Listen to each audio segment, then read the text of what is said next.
What have I been reading, listening to lately that has impacted your thinking about parenthood? Well, I have something right next to me, and I'll just pull two books. So the first, I don't even know if this has been published yet. It was sent to me by Kevin Kelly, who's an incredible human being, and I still think probably the most interesting man in the world in reality. So I would suggest listening to my first podcast I did with Kevin Kelly.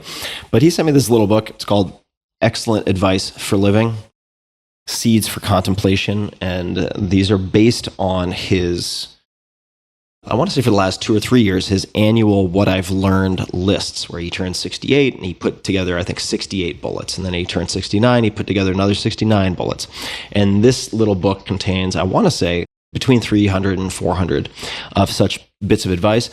Kevin is also one of the most engaged and, I would say, successful parents and spouses I've ever seen. So I find Kevin to be a role model worth studying. So that doesn't directly answer your question, perhaps, but for me, it's about understanding someone's complete picture well enough that you don't cherry pick one piece and find it later to your detriment to be hitched to everything else, right? So what I mean by that is, in the world of business, for instance, or investing, I know a lot of young men make this mistake. They're like, okay, I want to emulate, and I'm sure young women make this mistake, or older men and women, but they'll say, I want to emulate fill in the blank investor.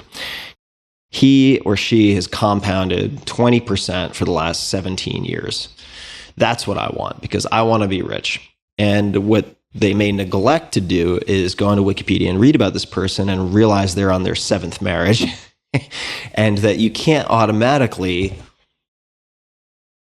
cherry pick one piece of someone's life and force fit it into your own and safely assume that other parts of your life will not change as a result of inserting that, right? So in Kevin's instance, I feel like I know Kevin well enough. We've traveled around the world together, and I've seen him with his family. I've been to his house. I've spent time with him.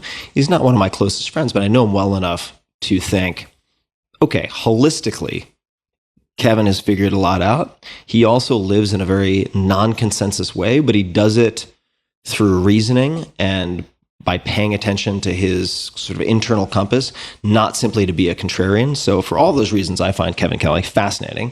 And you could certainly just look up his What I've Learned birthday posts if you can't find Excellent Advice for Living. That's the first one. And the next one, which I've had on my shelf for a very long time, is this. This is, and I think I'm going to be pronouncing this correctly, but sorry if I'm not, dear author. Johann Hari, I believe it's Johann, but somebody could probably correct me if I'm wrong. Johann, last name Hari. This book is Lost Connections, and the subtitle is Uncovering the Real Causes of Depression and the Unexpected Solutions. And most of this relates, as far as I can tell. Now, in fairness, I'm only reading part 3. I'm skipping the description of all of the causes of depression, and I'm skipping all the descriptions of the issues and jumping straight to part 3, which is reconnection, or a different kind of antidepressant, and really reading about social cohesion and social structuring. That might be a strange way to put it, but how to think about cohabitating neighborhoods, community, such that parenting, among other things, can succeed. So rather than saying, how can I be the best parent?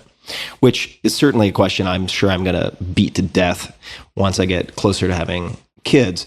But putting that aside for the second, asking rather, how can I set the conditions such that the likelihood of a kid turning out well, happy and healthy, to the extent that's possible with some genetic determinism maybe, how can I do that through thinking about where we live, who is around us, what support structures exist, and so on? So those are 2 quick answers to your very short question. Thank you.